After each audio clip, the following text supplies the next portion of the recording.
What is going through this? What is going through your head? Let's show this clip right here. What's happening? What's going through your mind? I don't think he knows how to deal with a girl from the Bronx.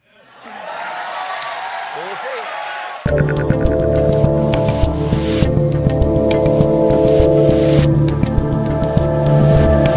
And I don't think she knows how to deal with a dude from Brooklyn.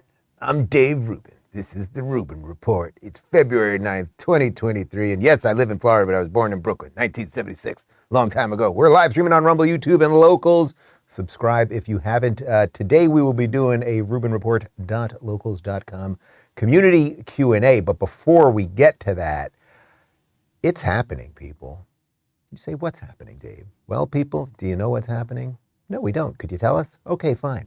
What's happening is what I have been asking for, pleading for, begging for, hinting might happen. It actually is happening. The Republicans are starting to go on offense. There is momentum. They've got the House. They're saying the right things. And now it's not just talk. They're starting to do the right things. So as you guys may have seen over the course of the last 24 hours, as clips are leaking out, there have been some congressional hearings where they are grabbing the executives over at Twitter and they are asking them the direct questions related to shadow banning, related to algorithmic manipulation, related to their relationship with the CIA or the FBI or other government agencies. It is all happening, and we got a bunch of clips to show you. And the real question, what it always comes down to is, okay, we could do our little dog and pony show. We can pull these people up there and they can testify under oath and they can lie, they can manipulate, they can obfuscate, but will anything come of it? That will be the real challenge for the Republicans. So I'm going to go hard on this thing today because this can't just be, oh, we bring you guys up, we do the show. The clips go viral. Jim Jordan's, crushes vagina over at Twitter, or Lauren Boebert demolishes Yoel Roth, another one of the Twitter guys. It can't just end with that. It has to end with something with more teeth, and that really is the challenge. There is another hearing going on that I think will start while we're doing this live stream, so obviously we'll get to that hopefully some tomorrow and then into next week. And then I think we're going to have some of the players on the show. So Lauren Boebert just agreed that she'll come on next week. We're going to talk to Jim Jordan. We're working on McCarthy, which I think we're going to do live in D.C. And I just think the thing might be shifting a little bit. All we want is a little competency, a little accountability. You guys don't have to be great. You just got to be a little bit better and maybe even potentially good. And if you could do that, that's the path. That is the way, as they say. Before we get to any of that, let me talk to you guys about gut cleanse protocol. A leaky gut is caused by a toxin that's in all of the, quote, healthy foods that scientists have been telling us to eat with a fraudulent food pyramid for the longest time. And this toxin, according to Dr. Gundry, a world-renowned cardiologist, is affecting millions of people worldwide. Warning signs include weight gain and fatigue and digestive discomfort and stiff and achy joints, even skin problems. These side effects are often mistaken for normal signs of aging because leaky gut develops over a matter of years and sometimes decades. The good news is you can easily be fixed from your own home. It's very simple. You just have to know which foods are actually healthy and which contain this hidden toxin. After years of research, Dr. Gundry has decided to release an informative video to the public, free and uninterrupted, showcasing exactly which foods you need to avoid. So you can find this for yourself at gutcleanseprotocol.com/Dave. That's gutcleanseprotocol.com/Dave. Go watch Dr. Gundry's video at gutcleanseprotocol.com/Dave. And now back to me. All right, here we go. So before we get into the good stuff, you know that if Congress is going to have a hearing, you know something stupid is going to happen. It's baked into the system. And when you say stupid and you say Congress, the next thing you should be thinking are three letters, AOC. So here is Congresswoman Alexandria-Ocasio, or as Dr. Gad Saad calls her, Alexandria Occasional Cortex. Here she is basically defending censorship and kind of calling for more of it. Here we go. I'd like to submit to the record a Washington Post article now warning about Hunter Biden laptop disinformation, the guy who leaked it.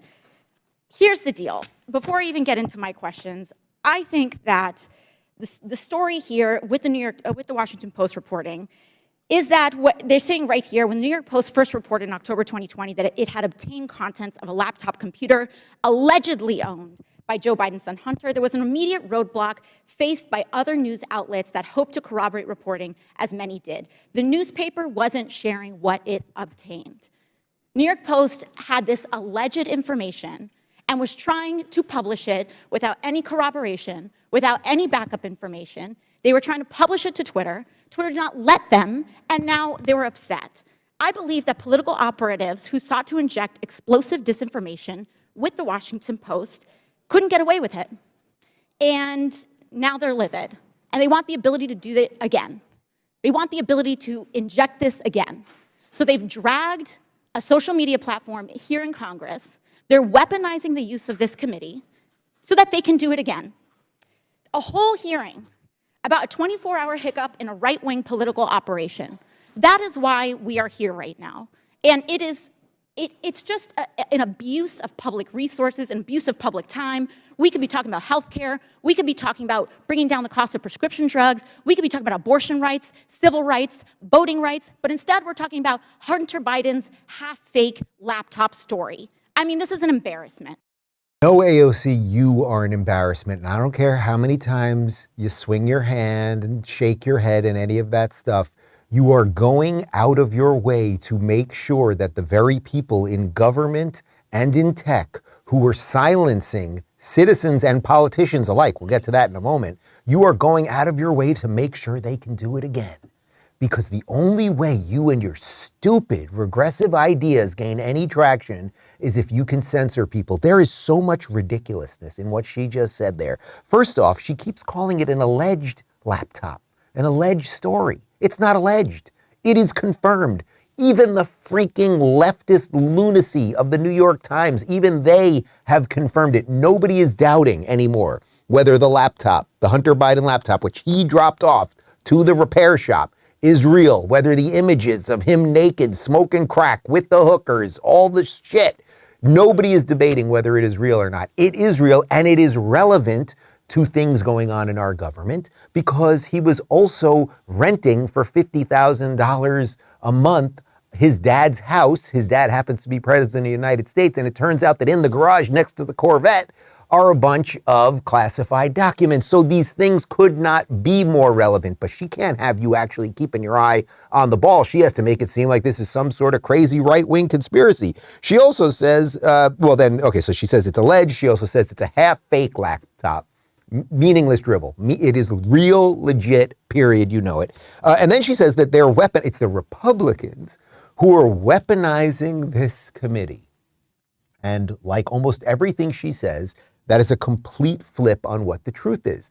The Republicans are using this committee to try to figure out how the government was involved with Twitter and how Twitter itself was using a certain set of policies publicly, but then privately doing completely other things, meaning shadow banning, depressing views, making sure that certain people were promoted and certain people were hidden and everything else, and how that might be related to an election.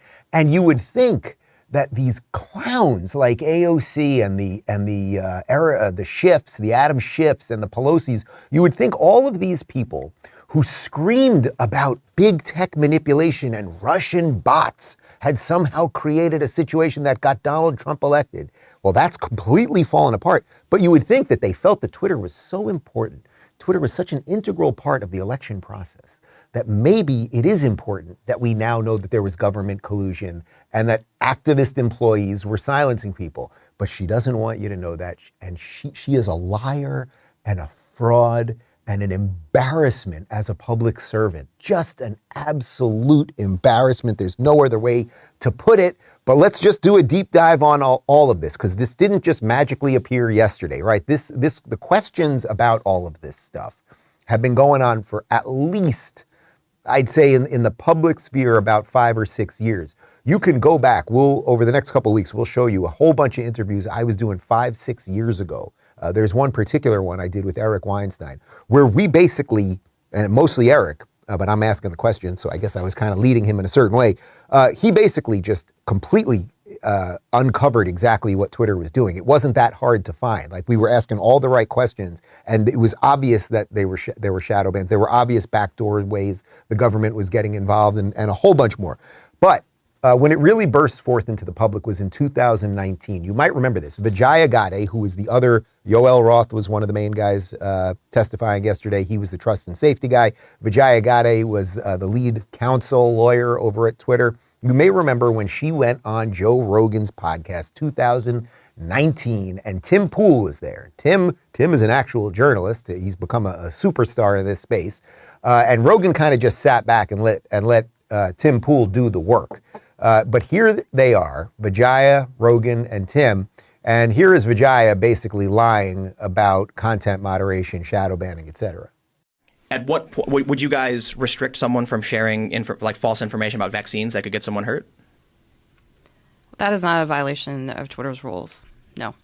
But I wanted to just kind of get into that statement you made about misinformation and whether or not you'll police it. So I think that the tough part of this is really, and love to have a discussion about this, is do you really want corporations to police what's true and not true? Absolutely not. That's a really, really tough position. But you guys do that. We try not to do that. We don't want. Man, Pool, hope you're watching, dude. Credit where credit is due, but you guys do it.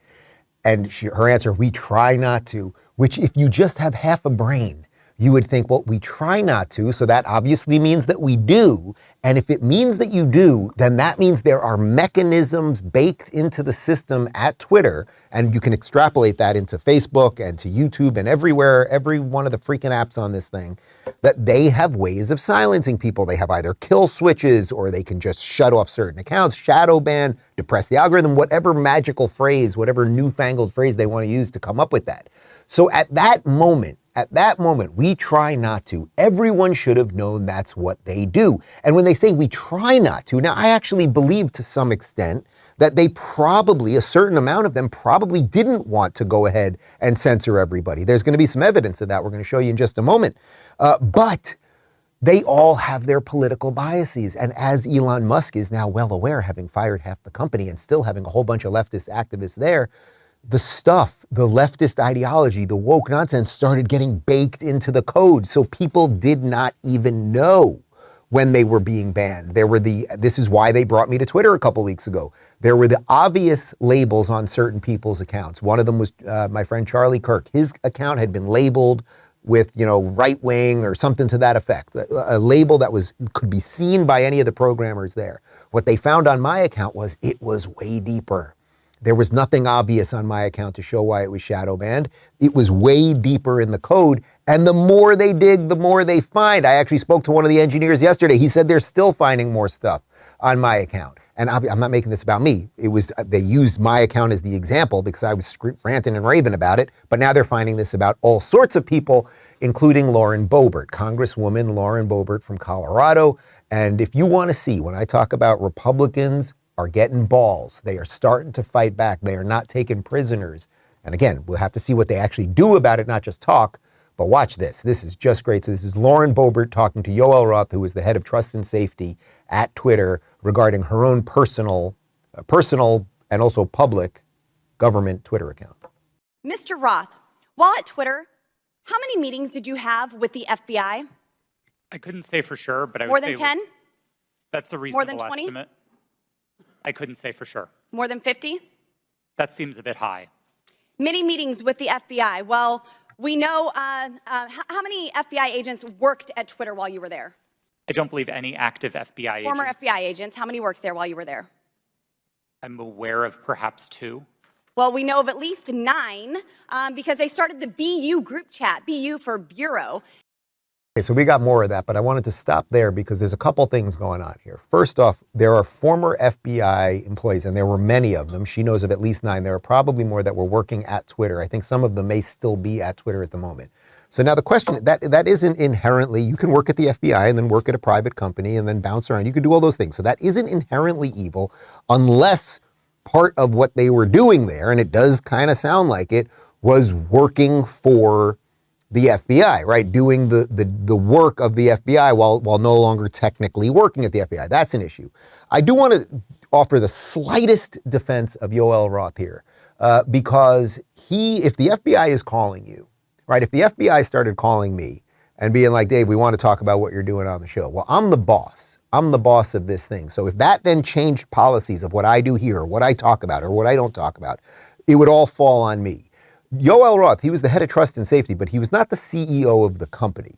So to just pile it all on him might be a little bit much, because Jack Dorsey was the CEO for all of this. Jack Dorsey, who had been hauled in front of Congress and basically lied to Ted Cruz. And I once tweeted at him, do you shadow ban? A simple yes or no will work. And we have the tweet. He says, no, one word. That's it. I actually texted Lauren right before the show. I thought maybe she would, she's working on it. We're trying to find out if they actually tried to get Jack Dorsey, who's no longer at Twitter. Those guys aren't there either anymore. But if they tried to get him involved in this hearing as well. Anyway, it's not to excuse Roth from talking to the FBI, but I think the next step in this thing, Republicans, you want to start doing the right thing. You got to haul some FBI representatives in front of Congress and have them testify under oath. What were you pressuring the Twitter people to do? Because the point is, if the FBI shows up at anyone's office and puts pressure on someone that's just an employee of a company to do something, they might do it because they don't want to get in jail. They don't want to be blackmailed. God only knows what these freaking people are doing. So you can't just blame that on him. You have to find out what was the FBI doing. That's the next step in this. But here is Boebert going off on Roth, Vijayagade, and this guy Jim Baker, who is the counsel, who actually was, I believe, part of the FBI, if I'm not mistaken, over their violations of her First Amendment speech. Mr. Baker said that there was no collusion with the federal government and Twitter, but Mr. Baker, that's you. You are the collusion between the federal government and the FBI. And now this is such a problem because we're seeing censorship all over. Mr. Roth, Ms. Gaddy, did either of you approve the shadow banning of my account at Lauren Boebert? Yes or no? No, I did not. Not to the best of my recollection. Well, let me refresh your memory, because on March 12th, 2021, and Mr. Roth, I know you looked at it because Fascist Twitter 1.0 had a public interest exceptions policy, which means for members of Congress to be shadow banned, it had to go before you, Mr. Roth. So I'll ask again, did you shadow ban my account? Yes or no? Again, not to the best of my recollection. So the answer is, Mr. Roth, yes, you did. I found out last night from Twitter staff that you suppressed my account for this tweet. It's a freaking joke about Hillary Clinton being angry that she couldn't rig her election. It's a joke. But in response, being the sinister overlords that you all are, you placed a 90-day account filter so I could not be found. And now we see here that Twitter staff said the visibility filter on my account excluded me from top searches, prevented notifications for non-followers, and much more. This is considered an aggressive visibility filter. You silenced members of Congress from communicating with their constituents.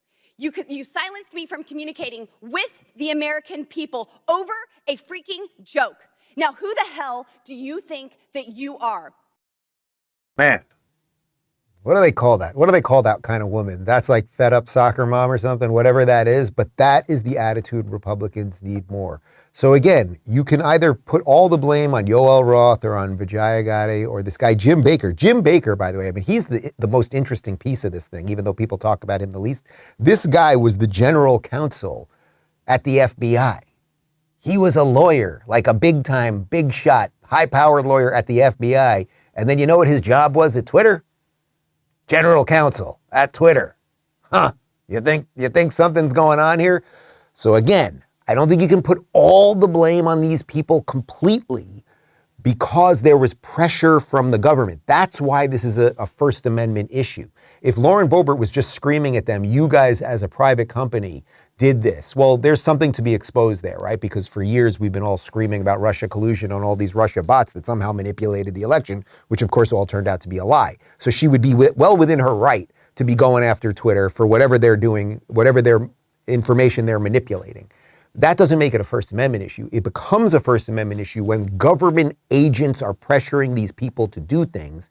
And when you find out that there are at least 9 former FBI officials working at the company, that the general counsel of Twitter is the former general counsel of the FBI, I mean, it does not take a rocket science. scientist. I don't know how many little things I got to draw together to give you some kind of picture that's going to make a little bit of sense here. Boebert continued. Election interference? Yeah, I would say that that was taking place because of you four sitting here. The Hunter Biden laptop story was suppressed. A sitting member of Congress was suppressed. A sitting president was banned from Twitter. You know, I bet that Putin is sitting in the Kremlin wishing he had as much election interference as you four here today. We've heard about threats to democracy. Well, what about shutting down a duly elected member of Congress? This is fundamental to our nation's governance, and you all attacked that very foundation. Yeah, that's right. That's right. And look, there is that risk of the scapegoat thing, and I want to be very careful about that. But if they did this in coordination with the government, then we have an epic scandal, and it seems like we do have that. Did they, on their own, decide that the Hunter Biden laptop thing had to come down, that the story had to come down and you wouldn't be able to share it or anything else? Or did, say, it have something to do with the 51 former intelligence officials who all said it was Russian disinformation, right? Remember that? New York Post had a great cover where they showed all of their faces, and they all completely lied about it. It was true. So that's why this is so important, because what we are seeing here, it's not just that bad actors at companies can do things and we don't know what they're doing. And by the way, that's still happening at Twitter right now. They know that that's still going on there. There are bad actors, and there's also, even if you fire all the bad actors, you still got stuff in the code, right? You still got in the mire and the muck. There's still bad code written in there. As Lauren's talking about, they just found out deep within her account was the stuff that was deep within my account. So it exists. So that's why Elon's job is so complex. It's why he described this thing as a Jenga, that, you know, you pull out one piece and you think you've got a stable product, and then next thing you know, the thing collapses on you, or that tiramisu cake metaphor that he used. So there is a lot to do here. It continued. Here's Representative Jim Jordan, and he has been waiting for this for a long time. He is, I've had him on the show a couple of times. He has been waiting for the moment he would be able to grill some execs on the Hunter Biden situation. So the FBI didn't tell you that it was fake, didn't tell you that it was hacked. And Mr. Roth, did the story violate your policies? In my judgment at the time, no, it did not. Yeah, that's what you said. Said what I would propose, is you said it isn't clearly a violation of our hack materials policy, nor is it clearly a violation of anything else. So I think what a lot of people are wondering is, if it didn't violate your policies and they didn't tell you it was fake, didn't tell you it was hacked, why'd you take it down? The company made a decision that found that it did violate the policy. It wasn't my personal judgment at the time that it did, but the decision was communicated to me by my direct supervisor, and ultimately I didn't disagree with it enough to object to You know what I think happened, Mr. Roth? I think you guys got played. I think you guys wanted to take it deep down. We saw what the chairman put up, where you said, you know, everyone in the White House is a fascist. I think you guys wanted it to be taken down. I think you meet with these guys every week. We know that's been established in the Twitter files. You had weekly meetings with Mr. Chan in the run-up to the election. They send you all kinds of emails. They send you documents on the super secret James Bond teleporter. You get information on that. I think you guys wanted to take it down. I think you guys got played by the FBI. So Jim Jordan's doing something pretty clever here that gets to the heart of this. So the question, did you guys violate policy? Well, Yoel Roth is saying we didn't violate policy until the higher-ups forced me to do it. That's why I don't want to purely scapegoat this one random guy, right? I'm not defending him in any way. But who is his direct supervisor? Now, if he was the head of Trust and Safety, I'm guessing his supervisor might be Jack, the CEO, or whoever that is. That's the guy they have to haul in next to figure this out, right? Because again, if it was the boss man, the head supervisor who got the call from the government, then there's your smoking gun. So they're getting close. Like, they actually are getting close to something. Again, will anything come of this? I have no freaking idea, but we're starting to get that puzzle I'm always talking about. Man, the pieces are coming together, and we're starting to see what actually we've been putting together here the entire time. I also think Jim Jordan's right that you got played, meaning what he means by that is you guys had your own biases. You would have loved to taken the Hunter Biden laptop thing down because you wanted Joe to get elected. You would have done anything that you wanted to do to get Trump out of the White House, et cetera. You got played, meaning once there was enough smoke, and even though the smoke was not real, but once it was sort of there and you felt some pressure, then you didn't even have to abide by your own policies. Again, this Yoel Roth guy, he was the head of trust and safety. He's the one in the email that Jim Jordan right there is quoting, basically saying it doesn't violate our policies. But there was enough there that, you know, they can just kind of push you in the right way. Okay, interesting. Jim Jordan then last night went on Tim Pool's podcast, which they shot from Lauren Boebert's office. A lot of names here. And they mentioned a little something about me and Elon and what else has been going on over there. There are these apps you can use where you enter your name and it'll tell you the various filters that exist. But even Dave Rubin just mentioned Elon Musk just showed him new ones. They discovered new filters. So one of the questions I asked too, that you made me think of this too, I asked this question, and I didn't fully understand it, but I asked if they were hard coding into any specific accounts to censor them. So they're like targeting that specific user. And it was interesting how Yoel Roth kind of, and I want to go back and look at the transcript to see exactly how he said it, because he really didn't answer that square, that either. I agree. One of the things we want to do with legislation that we're planning on doing with Energy and Commerce Committee is anything they do to your account, they have to tell you. There has to be real transparency. There has to be a time frame. There has to be a due process so that you can correct it, figure out what it is, to have the debate and correct it within a specified amount of time. And then if they don't, then you should have some kind of cause of action because they're violating a contract that they have with you, their user, their customer. Okay, so I like the end of that, right? He's talking about the user agreement we all sign. That means you have responsibilities, they have responsibilities, you know, sort of like when you buy a product and that product blows up in your face, they might be held accountable for that. I do, and we will reach out to Jim Jordan's team immediately after the show. We put this thing together on the fly today. When he's talking about, is it hardwired to people's specific accounts? I know that the answer is yes, because when we did the deep dive into my account, they found things that were just on my account. And then they also found that they were on other people's accounts as well, but meaning they were going, it was account specific. We don't like Dave Rubin. We're going to attach this stuff related to misinformation and what was like, it was literally like being mean and like a couple other things. So we know that it is hardwired in there, and that's why it's so difficult to take out. And we'll get that to Jim Jordan. Jim, are you watching? This is for you, dude.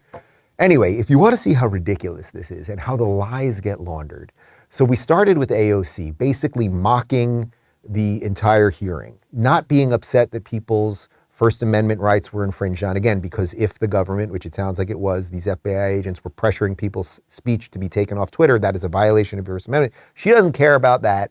She confuses the issue related to the laptop as if it is not real. We know it is real. And it's all, you know, right-wing conspiracy and everything else. Well, how does that sort of lie then get laundered through the system? Well, the way it does is that when you turn on CNN tonight, and God bless you, I know you're not going to do it, but if you have an NPC cousin who watches NBC, CNN or NBC, Nightly News or whatever it might be tonight, they're not going to see anything about these hearings.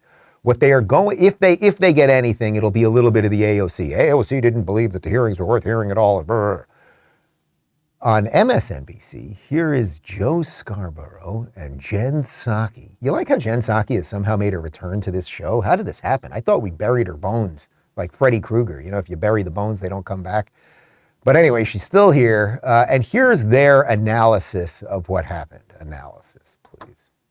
These things never, ever produce the punch they expect. No, I mean, and to go back to Mike Markle's earlier point, I mean, this is like a word salad of right-wing craziness, right? I mean, and if you are just a normal person, 80% of the country, by the way, that is not on Twitter, and you're hearing things like Durham, woke mobs, many of the sentences in Sarah Huckabee Sanders' speech the other night, you tune in and you think, I have no idea what you're talking about. I have to go buy eggs. My health care is too expensive. My prescription drugs are too expensive.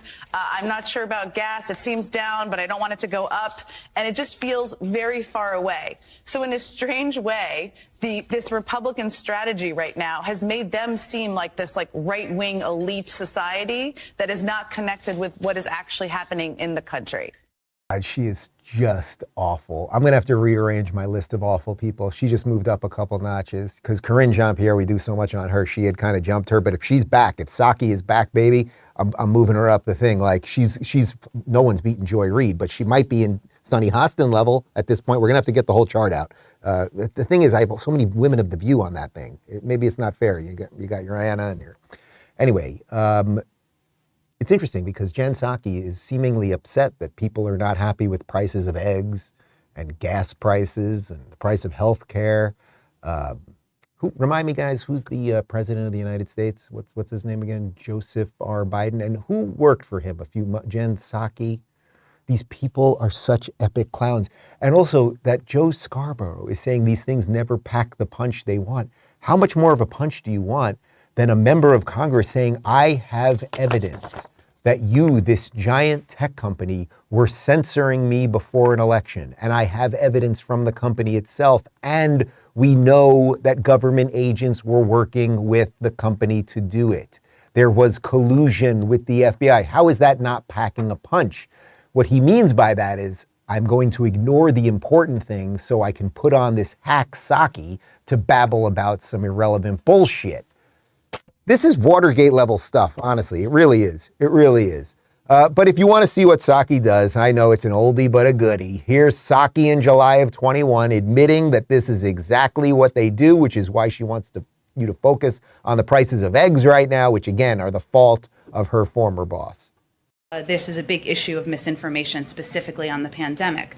In terms of actions, Alex, that we have taken, or we're working to take, I should say, from the federal government, we've increased disinformation research and tracking within the Surgeon General's office. We're flagging problematic posts for Facebook that spread disinformation. We're working with doctors and medical professionals to connect to connected medical experts who are popular with their audiences with accurate information and boost trusted content. So we're helping get trusted content out there. Do you get it, guys? Like, she did it. They flagged posts for Facebook, for Twitter. God only knows what's going on YouTube, et cetera, et cetera. So that's why they don't want you to cover this story, because that paid bounty hunter liar for the White House, Psaki, now pretends to be a news analyst at MSNBC. How freaking ridiculous. And they do it all right in front of our faces. That's why my challenge to Republicans, my challenge to Jim Jordan and Lauren Boebert and Kevin McCarthy and all of you people is, this is the time you cannot let them get away with it. They cannot get away with it now. Find out, haul Psaki in front of Congress and make her explain what that whole thing about flagging meant and how Facebook, we know this now, Facebook had this back end way that government officials could contact Facebook employees and vice versa. So this stuff is happening. They've admitted it, but the machine will launder the lies because it's a giant shell game. Every time you think you know that the ball is under that shell, they shuffle it real quick and they get you distracted on some other issue. We're going to stay focused on that one. Holy schmoly. Let's get to some RubinReport.locals.com community Q&A questions. And I guess there'll be something about something like this. We shall see. Amy says, with Disney streaming subscription cancellations, movies flopping in the theaters, and stock prices in decline, do you have any hope that they will abandon their woke indoctrination in the near future? And if so, should we forgive them and start opening our wallets for them once again, or shut the door on them permanently? What was the number? I saw a tweet on this morning. I think Disney has lost 2.4 million Disney Plus subscribers. They just announced they're going to have massive, massive layoffs because people have had it with the woke nonsense. By the way, we didn't get to cover it this week, but the DeSantis fight with Disney, he got rid of their airport, he got rid of their tax breaks. There's a whole bunch more. There's going to be a board, a government-appointed board that will deal specifically with Disney issues. They are not going to have carte blanche to do whatever the hell they want anymore, which is absolutely fantastic. Yeah, 2.4 million people canceled Disney Plus. So Disney Plus, if I don't know how much Disney Plus was, let's say it was $6.99 a month, something roughly like that, 2.4 million people a month. Go a year on that thing, it's a lot of cash, and now they're firing people. To your point, though, about so what do we do after? Like, if they start turning this stuff around, I'm not that interested in giving these guys my money. I'm not. Look, I still have Hulu. Hulu put out the 1619 Project. I got the Golden Girls on there. I just need the Golden Girls DVDs. Guys, my birthday's in June, and I need a DVD player now, too. Shit, it's a lot. But everyone should be using their dollar, their purchase power in a way that's congruent with their beliefs and their life. Like, you don't want to fund. It's one thing for these things to be out there, actively working against you and your beliefs. It's another thing to be funding them while they do it. It's about $200 million a month, $20 million a month that Disney lost on these subscriptions, about 140 a year, 140 million. Look, that for a company like Disney, that is not an unbelievable amount. But they've also had several failures. You know, Star Wars Land absolutely sucked. They have this other, like, a lot of their stuff is not quite working, and parents have just had it. And you can find other things to do with your kids. So I don't think, look, if they genuinely turned around, and it's not to say they can't make anything good. Like, I actually can't think of any. Is there anything, what's the last Disney thing that you think was good? Like, I don't know. Like, who knows? Lion King? What year was that? Around 1990? Lion King was pretty good. Like the Lion King. You like that Little Mermaid, don't you? I feel like you're a Little Mermaid guy. Robin Hood? You're a Robin Hood guy. Anyway, the point is, don't fund your own demise. Elizabeth says, have you found the things that you loved most about David and vice versa have changed since the boys were born? I found that to be true with my husband after Izzy's arrival. Well, you know, it's like so much changes. Like, my life has just changed in a way that I can't fully describe. Like, there's the obvious reasons, like that the sleep is disturbed, and when in between the show, we wrap up the show here. Usually your lunch arrives in 20 minutes. I get a quick 20 minutes with the kids. I start my day with them. Maybe there's a diaper change, or we took a nice long walk today with the double stroller. And now Luke's growing so fast that they really are looking like twins at this point. But is there anything specific about David? He's just done an unbelievable job. Like, I get it. We don't have a woman here, right? We're two dudes. That's different. That's a little weird. I actually accept that. That's out of the norm. It absolutely is. It doesn't mean it's worse. It doesn't mean it's better. It's whatever we make it to be. And we do have a lot of female influences around. We've had both grandmothers around, and David's sister has been around, and my sister has 3 kids, and she lives in Miami. And we're doing the best we can on all those things. But he has just done a freaking unbelievable job on all accounts. We had the pediatrician, because we have 2 of them, it's a pain in the butt to be taking them to different pediatrician appointments. So we have a pediatrician that comes to the house. And she came yesterday or the day before. She was so impressed with these kids, the growth, their dispositions, the amount that they're eating. They're like off the charts on everything. And so far so good. But I guess we will revisit this in about 18 years.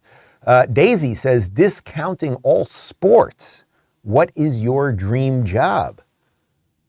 I mean, honestly, I'm doing it. I'm doing what I'm supposed to be doing. This is what I'm supposed to be doing. And I wake up every day and I have purpose and I love doing it. And I feel like I'm being rewarded accordingly for it, kind of like spiritually nourishing, but also financially, and building good things. I've told you guys many times before, in my high school yearbook, everyone said I was going to host the Tonight Show. It's like, well, I didn't do that, but this is pretty close, close enough. Fred says, I believe the bifurcation of the country is founded in a basic disparity in the perceived value of being American. How can we increase pride and value of being an American in individuals using actions and programs, not debate? Even something as simple as advertising our positive activities could have a meaningful impact on citizen sentiment. This is a great point, because look, the political layer of this maybe cannot get solved. How do I solve for an AOC, right? Someone who personally, professionally, her belief set, her behavior, her ideas, they're so profoundly different than mine. Now, she happens to be a congresswoman in New York. She should have virtually nothing to do with my life here in Florida, but congresspeople, they do have some national, you're seeing it today, these congressional hearings, they have some power over us, even if you live 3,000 miles away from them, right? You can live in Cali, Florida, 3,000 miles, but somehow Eric Swalwell does have some influence, let's say on the Intelligence Committee, which he's no longer on, over your life because you do live in America. I don't know how we put those things together, but I would say, to your point, the best thing you can do is just be a little better than them. it sounds cliche, but it's so true. First off, it's not hard. They're hysterical and angry, and they don't know what they're talking about. And one of the things that I think helped me along this political journey is that as I talk to more conservative-leaning people or libertarians or whatever it might be, I just thought they were nicer and more pleasant and honestly looked better. And I don't mean that at a superficial level. I mean it at a, oh, you take care of yourself level. Where the other side, there's a reason that so many of the wokesters look so ridiculous and awful and out of shape and all that stuff. And it's because they don't believe in personal responsibility. So I don't know that we can fix this all at the political level. I think there are certainly signs for it. That was the point of the whole first half of today's show. But we can fix it at the sort of individual and then community level. I think that's it. Joe says, it seems like the Supreme Court will repeal affirmative action for college enrollment, specifically in regards to the Students for Fair Admissions, Inc. versus Harvard case. While the case is still ongoing and the ruling has not been released, most pundits feel the policy will be abolished. What are your thoughts on the topic? I am completely against affirmative action. Affirmative action is racism of another name. The basic idea, and this is what lefties do with everything. Okay, black people suffered some level of oppression, and that is true. Slavery did happen. Then, of course, the welfare state came in and destroyed their families and kept people in cycles of poverty and everything else. Many people got out of that. There were millions and millions of black people doing really well, and they were doing really, really well under Donald Trump. But when you come in and you say a hiring process at a company or an admissions process at a university, that's what that case is specifically, we'll look at the color of skin. The average lefty is like, oh, that's good. Like, okay, black people should get a leg up and we should do something for them. And they don't think about it beyond that. But all you have to do is think about it for one more second. If a school has 100 slots and says, well, first off, they seem to love quotas. They love this idea of we should have X amount of this and X amount of that and X amount of this. It's like, all right, well, then you just want, first of all, it's racist and bananas in and of itself. But once you say we have 100 slots and 80 of those slots now must go to black people, let's say, well, you are punishing the Asian kid who has been busting his butt for years, whose parents came here with nothing. They taught him about hard work and education, and he did after school activities and didn't get into trouble and did it all by the books. And you are discriminating against that kid. And then what do you think a kid who has been discriminated against in a society will do with the rest of his life? He might be pretty resentful of it, and it would be well worth it. So the only playing field that you can have is an even playing field if you want to set up society for success.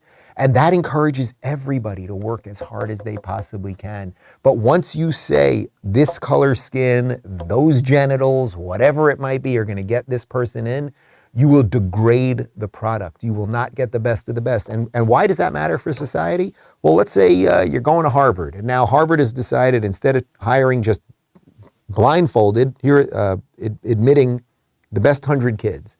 Well, now they've got a disparity. There's some kids that definitely shouldn't have got there, and they've taken kids who definitely should have gotten in, and they don't get in. Now, these kids are going to grad school, right? Some of them want to be, pre-med, let's say. They're pre-med undergrad.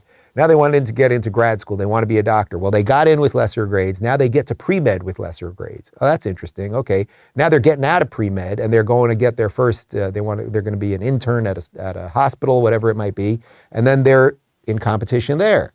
And they look at their skin color and they go, oh, you better get in. Well, now they got into undergrad, grad, and the job entry at a lower level on everything. And then one day they're performing heart surgery. And you don't have the best heart surgeon. You have the guy that was given every opportunity. It does not inherently mean he's bad. Certainly does not. I would not care whether my heart surgeon or my airline pilot is black, white, or anything else until you idiots make us care. You make us care because you've said we will not hire the best people to do the most important work. We will actually hire people based on these immutable characteristics. And then what that causes is a slow destruction of the functionality of society, and nothing will work properly because all of the best people will self-select out, or they'll move to Florida. James says, now that we're in the 2024 election campaign season, which Republican will step up to run against Donald Trump? There are many good candidates for a running mate. Which one would he pick? Well, we know that for sure that Nikki Haley's getting involved. It looks like Mike Pompeo is going to get involved. Obviously, DeSantis is the X factor here. I think maybe Tim Scott could get involved. It sounds like Larry Elder is going to get involved. Like there's going to be some interest. There's always like a random billionaire who gets involved. Like there's going to be some interesting jockeying there. And I think it'll be a nice battle on that side.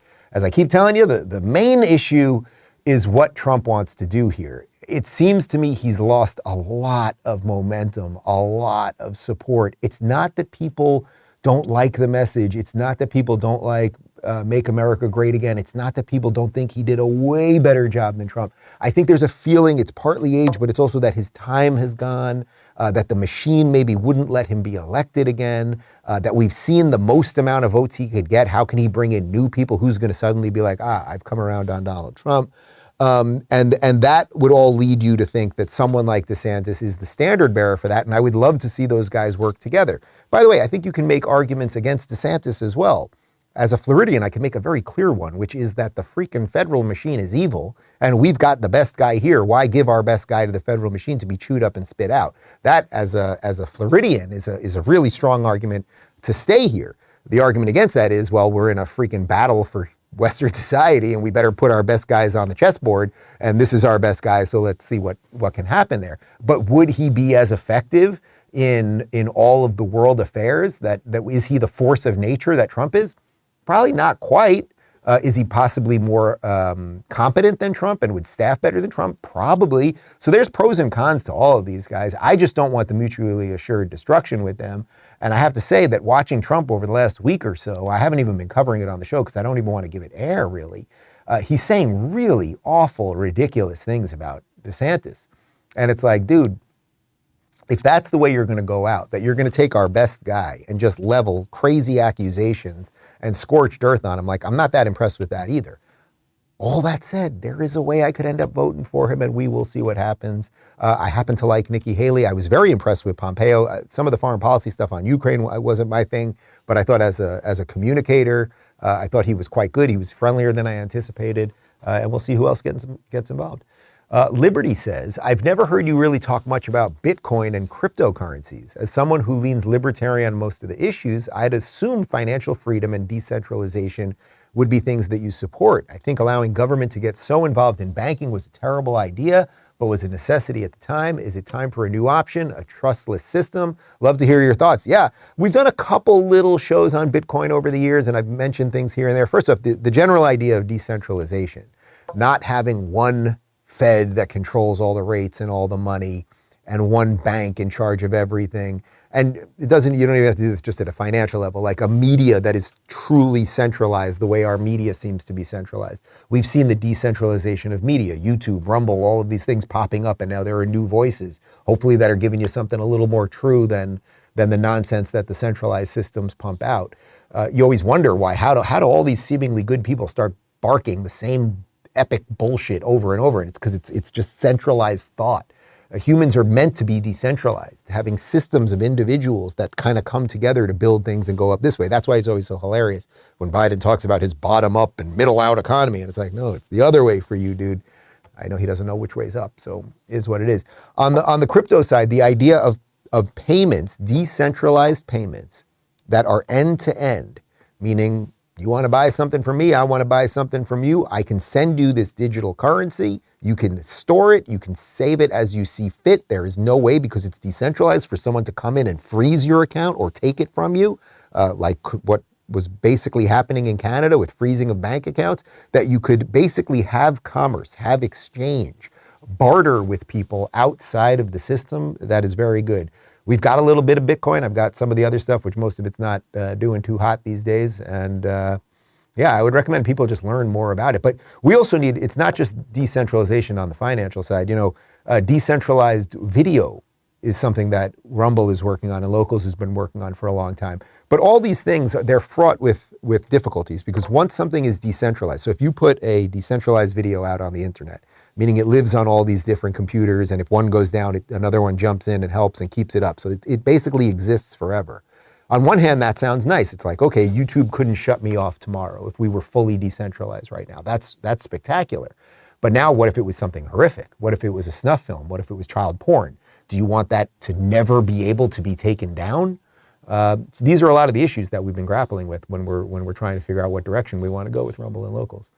Talway says, I've always wondered Who are 3 people Dave has never had the opportunity to interview but has always wanted, and why? I've answered versions of this question before. I mean, George Lucas, I still would love to talk to him about the creation of Star Wars, the political messaging behind it, what it was like to sell to Disney. Does he regret any of that? What's it like to create something that is the thing of dreams and then watch your own fan base go after you, but then also have give it away out of somewhat level of frustration, but become super unbelievably wealthy in the process, but then see the guys you sold it to run it into the ground. Like, there's so much there related to art and human drive on top of all the cool science fiction stuff and all that. So that's one for sure. Elon, obviously, at this point, like, I have never interviewed him. I've sat with him, but I've never interviewed him. And I think that would be absolutely spectacular. And I'll give you one a little bit out there. I don't know how many more years she'll have on this earth. I would love, and she doesn't do much press anymore. And I think she lives in Switzerland. I would love to sit down with Tina Turner. There's a documentary on HBO. I think it's called I, Tina, or it might just be called Tina.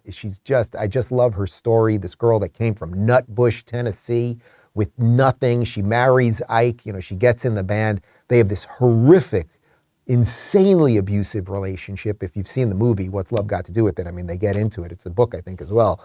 But she perseveres and she survives and she gets rid of him. And then she launches this incredible rock and roll career for another 40 years and this worldwide sensation. And what I love about it, and it's a true story at the end of the movie, it's just so great. She's in this divorce with Ike, right? And he's beating the shit out of her, beating the crap out of their kids. He was horribly abusive. He was a drug addict, all this stuff. And they're trying to decide what they're going to do with the divorce. And she said to her lawyer, I don't want anything. I mean, there's millions of dollars, there's record labels they own, there's all this stuff. She said, I don't want anything except my name, meaning that he named her Tina Turner. Ike Turner named her Tina Turner. Her name was Anna Mae Bullock. And she said, I want to stay as Tina Turner. And that's all she got after the divorce, and then created this amazing thing. Like, I just love the story. I just love it. Steve says, might we get an update to a question you have answered previously? If Governor DeSantis does run for president in 2024, would you be helping him in the campaign? When he got elected, would you accept an invitation to be part of his cabinet? Remember, you are now a dad of 2, which changes everything. Any idea of what David would think of it? Well, on the dad front and all that, I love Florida. Have I mentioned that on the show before? I think maybe I said it once a couple weeks ago, something nice about Florida. I love our life here. We're building something so great. This house that we live in, we've been doing a lot of work on, and I just love this place. I love our community here. I love fighting for this state and all those things. So the idea of being part of an administration where I'd be either living in DC or having to go to DC every week and all that, like, that honestly is not appealing to me, just on the personal front and being away from the kids and all that kind of stuff. So that's just like the technical part on the back end. On the first part of it, look, I think he is the best guy we got. Notwithstanding anything I just said, the good things that I said about Trump. And, yesterday we played, we did the State of the Union recap, and we played Trump's State of the Unions at the end, 2 clips. And it's like, man, that was a hell of a lot better than what we got now. But DeSantis, to me, is the best guy that we got. And again, do you send the best guy out to the battlefield knowing he maybe doesn't come back, or he's irreparably harmed, or that battle cannot be won, meaning the federal battle, like that thing? I don't know. That's a choice that they're going to have to make. But let's just say it all happened. Let's say he became president. I would try to be involved in some way. I mean, I think the way I'm involved now is probably the best possible way. Like, I'm not in cahoots with the campaign anyway. I'm not paid by the campaign in any way. Like, I'm just waking up, they're doing the right thing, and I get to talk about it. That's pretty beautiful. So everyone kind of finds their lane within these things. But if they called me and they wanted, press secretary, like, you think I could do what Karine Jean-Pierre does? I could do it. I feel like I'd look pretty good in that red dress with those shoulder pads. Might be a bit much, we'll see. Kwanzi says, I think you said you'd go to the gathering in London that Jordan Peterson's heading up, the WEF opposition group. What kind of role do you see yourself doing within that? So if you're not sure what he's referring to, Jordan is doing a conference. It's a little amorphous at the moment. They're putting the pieces together. Looks like it's going to be October in London. It is going to be a massive conference that he wants real people to attend, not just the elites. Real people can actually show up and watch and be part of what's going on. They're going to do this in London to counter the WEF, to do the bottom-up version of what the WEF is doing from the top down. So what will my involvement be? I'm not sure yet. I discussed it briefly with Jordan. Obviously, I could host panels, would probably be a very easy way of doing things, make some jokes up front, kind of welcome everybody there. Maybe I'll do some interviews or whatever it might be. It's really in the early stages of putting this together, but I will help Jordan in any way that I possibly can. If there's something that I will be useful for, I will do it. And hopefully I'll get to meet a bunch of you guys there, and the people will start making decisions for the people. Iliad says, everything is infected with this demonic political pathology. I know people who didn't know what gender dysphoria existed now support the sexual mutilation of children. What will ever wake them up? Oh, I know people who didn't know that it existed and now they want to mutilate kids. Yeah, it's wild. It's really wild. Like the trans one is the wildest, because it's like, if you would have said to anyone 20 years ago, like, we're going to have this mass sort of social contagion where a whole bunch, it's mostly young girls that want to become young boys. They're going to want to take puberty blockers and chop their breasts off and all of this stuff, and that parents are going to want to do it. In many cases, parents would encourage it. Schools would talk to these kids about it privately, call them other names, use these ridiculous pronouns. All of the cultural machinery of a society would push everyone in that direction. If you would have known that 20 years ago, you would have said you were nuts. And it is here. And it is here. And you're very right. People who did not know this was a thing 2 years ago are now cheering it on in the name of decency and tolerance. And you guys just wait. You just wait. All of you parents who are doing this to feed some weird, really deep thing in you, some endless black hole in you.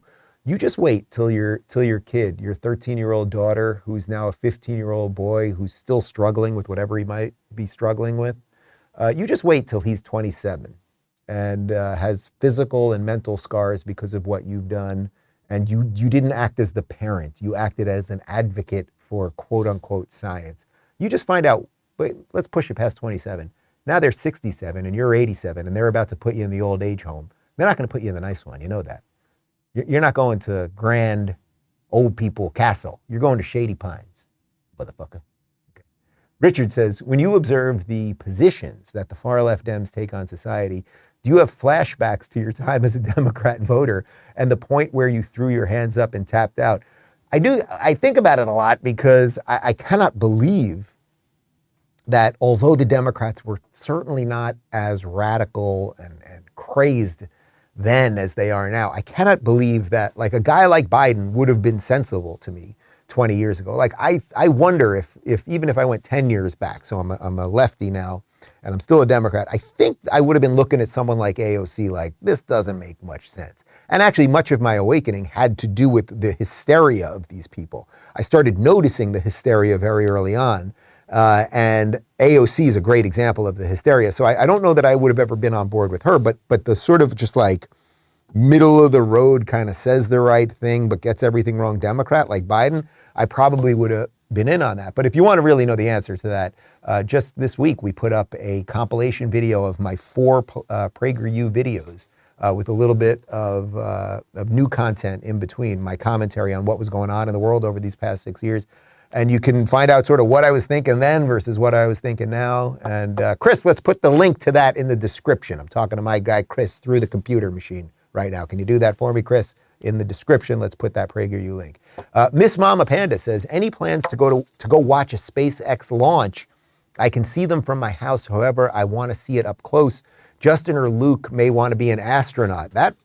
Listen, I got the Elon connection right now. Maybe I can get one of these kids to be an astronaut. I would go to Mars. I really would. I think maybe I do the show a couple more years and then, hopefully SpaceX has continued and Elon's like, all right, we can take X amount of people.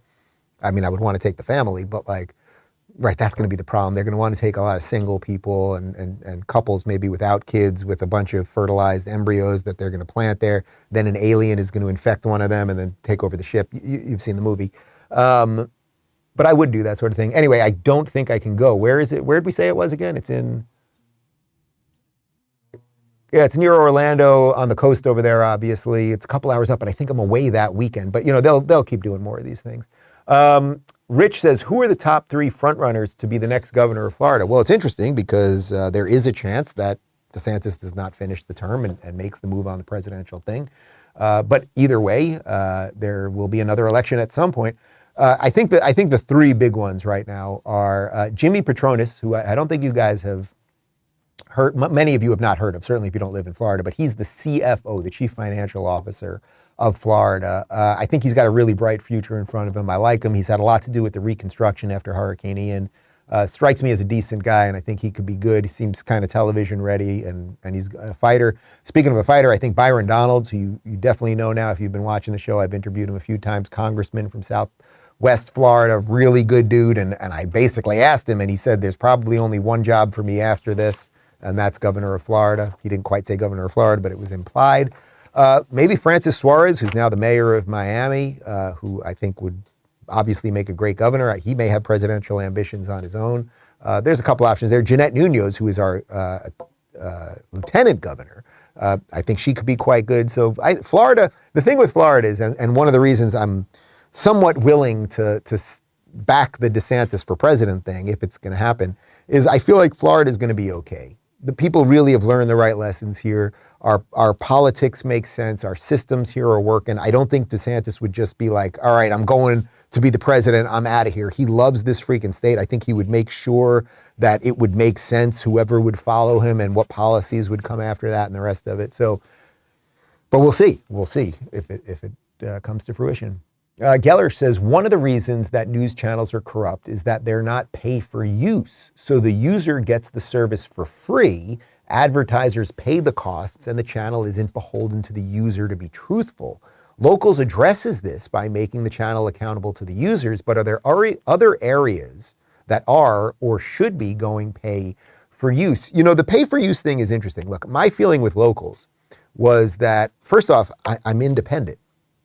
And what I wanted to make sure was I am not reliant on YouTube or anything else for all my rev, because on any given moment, they could not only close my channel, they can demonetize us, they can cut our ads, they can depress us in the algorithm. There was no way to run a functional business like that. So by me creating locals, and shout out to those of you that are joining us right now, I'm reading your questions at rubinreport.locals.com. Daphne, you want to take a picture of me and take a backstage picture of me right now and post it in the locals chat, just for the locals people. Could you do that for me? My feeling was that if the only way we could truly go independent was if I was only beholden to my audience. What was interesting about that is you also don't want to be captured by your audience, meaning you don't want to know that your audience only thinks this one thing, and thus you must cater to that one thing all the time. I've really, really tried not to do that. When I've been out on the road, book tour and whatever, and I meet you guys, and people will always say, people say this to me probably more than anything else. Well, they say two things. They go, Dave, you help keep me sane. That's probably the number one I get. And number two is, Dave, I don't agree with everything you say, but I still love you. Something like that. And it's like, great. That's freaking fantastic. And that also helps me not get captured. For example, I'm really okay with the 15-week abortion thing. I have a feeling most of my audience is not. So most of my audience in that case is more conservative than I am, let's say. And there might be some other issues like that. I think what you guys respect about me is that you see that I'm doing my best to tell you something true amidst the madness. And the fact that people want to throw in a few dollars to keep that going so we can keep growing and doing everything that we're doing and you know, pay everybody nicely and all of that is absolutely wonderful. But to your point on advertisers and how the news channels then are not beholden to the user, it's interesting because so CNN, think about it, CNN needs views, they need clicks. So they have to get people interested in certain things. When were CNN's ratings the highest they ever were? It was during Trump. And this is the perverse nature of the business. In a weird way, the system wants Trump to come back because they will get views and they will get clicks. And then they will lie about all the things related to Trump, and he'll give them plenty of fodder for that as well. But that is a match made in hell. And actually, I think that does explain a lot of the descent that we've been on. If there was just a guy who came in, and it's interesting because this is sort of DeSantis, but DeSantis is also a fighter and they're trying to make him into Trump. But if there was a guy who just came in and he was just like, you know, here are my policies, I believe in America, I want to kind of get out of your way, we don't want any of this woke crazy stuff, I believe in reality. That's my stuff, you know, and I'm going to go about and do my business. The media would not know what to do with that guy. And I think that there's a DeSantis version of that. they wouldn't know what to do with him because it's like, wait a minute, that's sanity and decency and not keeping everyone, tapped in and drugged by the system. That's not good for the bottom line. And I would never want to be someone that was feeding that monster. I really try not to. But yeah, the selective pressures on advertising versus subscription and everything else, it can make it quite difficult.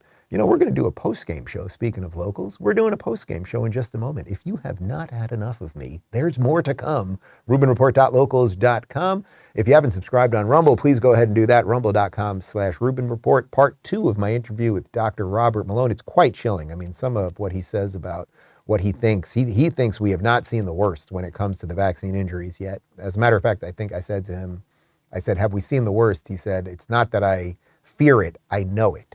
I mean, pretty freaking chilling. All right, we're going to leave you with a cold close, a little Jill Biden for you, and RubinReport.locals.com in just a sec. So, anyway, I hope you have a good rest of the night. Did they bring alcohol in here? No.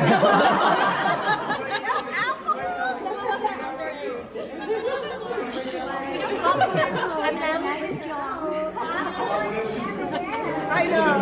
No ice cream.